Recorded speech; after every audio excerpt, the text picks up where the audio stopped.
Oh my god. I'm shook. I'm like so shook right now. In 13 Reasons Why, Clay finds a box of old cassette tapes, but when he presses play, he realizes they're from Hannah Baker, a classmate who just killed herself.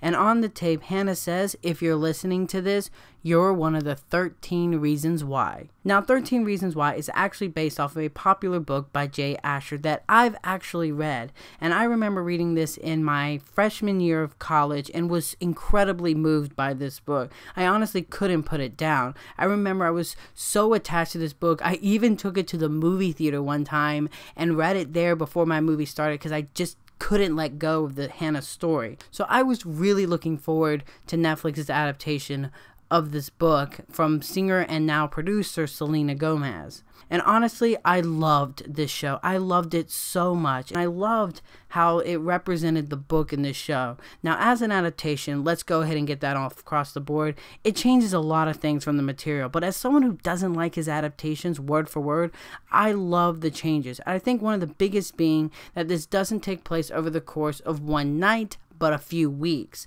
This works great for the show because it allows them to add additional content and explore some of these characters more deeply, particularly Hannah's parents, who I think were the true show stealers of this show, particularly Kate Walsh, who plays Hannah's mother. She, on multiple occasions, had me ugly crying. Her performance was absolutely incredible, but also so did the teenagers in this show. I thought they all did a great job. They really sell their characters well, and of course none of these characters are truly as they seem when we first are introduced, including Clay himself, who's an extremely likable lead, and Dylan does a fantastic job portraying him, and I really think this will be a breakout role for him, and I think him and the girl who plays Hannah are really going to get a lot more work because they're just so great in this.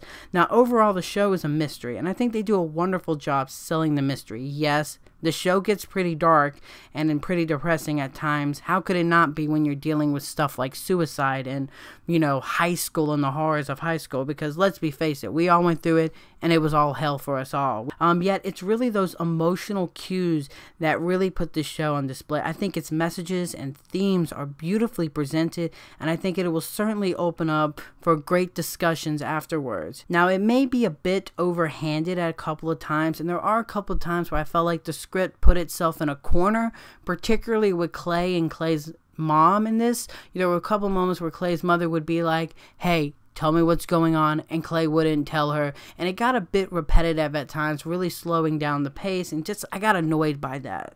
Overall, Netflix's 13 Reasons Why is a hit. It may offer changes from the source material, but those changes only enhance the story. The performances are stellar, and its heart's in such a right place. Even when it does rip it out due to some powerful emotional moments, it all feels well earned. Definitely recommend checking out 13 Reasons Why. As the score goes, 13 Reasons Why is going to earn a 4 out of 5.